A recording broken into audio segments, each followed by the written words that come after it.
निशानदेही को इंग्लिश में डिमार्केशन और अलग अलग एरिया में सीमांकन और हदबंदी के नाम से भी जाना जाता है।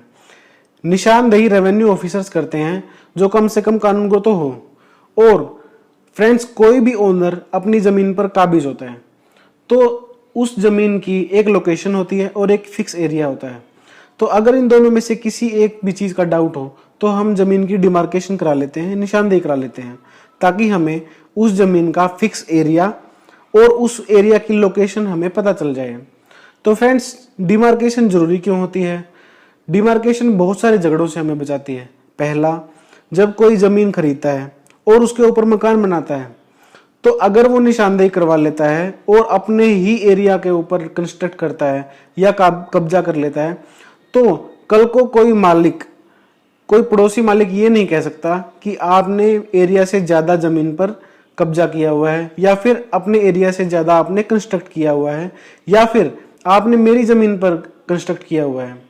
दूसरा, जब भी कोई हमारी जमीन पर कब्जा कर लेता है तो उसके ऊपर अगर वो अपने एरिया से ज्यादा कंस्ट्रक्शन कर लेता है तो हमें जब कोर्ट में कब्जा वापस लेने का दावा करना है तो कोर्ट में हम डिमार्केशन के मार्फत ही ये साबित कर सकते हैं कि हमारी जमीन कहां पर है और फला इंसान ने कितने एरिया में कब्जा किया हुआ है।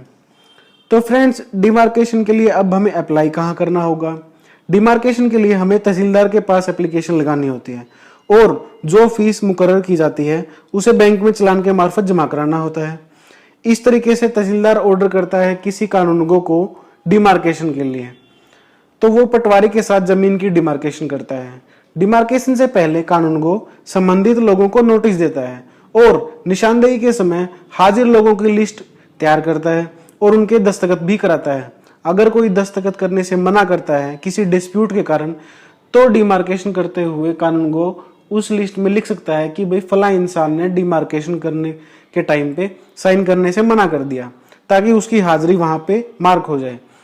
उसके बाद निशानदेही की रिपोर्ट को वो रिकॉर्ड रूम में जमा करा देता है, जहां से आम जनता उसकी नकल ले सकती है।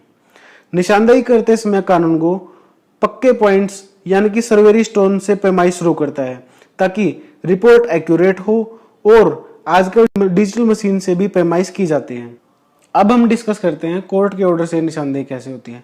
जब भी किसी जमीन का विवाद चल रहा होता है और उस विवाद में हदूद, सीमा या कब्जा का झगड़ा होता है तो कोर्ट लोकल कमिश्नर अपने आप सुओ मोटो भी ऑर्डर कर सकता है या किसी पार्टी की एप्लीकेशन पे लोकल कमिश्नर को अपॉइंट करके निशानदेही का ऑर्डर कर सकता है, ताकि असल तथ्य का कोर्ट में पता चल सके और झगड़े का निपटारा हो सके। तो फ्रेंड्स, इस तरीके से आपको पता है अब कि निशानदेही क्या होती है, कौन करता है, किसके आदेश पे होती है, कैसे होती है और क्यों की जाती है। तो इस वीडियो में इतना ही दोस्तों। अगर आपको वीडियो अच्छा लगा तो लाइक करना ना भूलें और चैनल को सब्सक्राइब करें, वीडियो को शेयर करें। Thank you.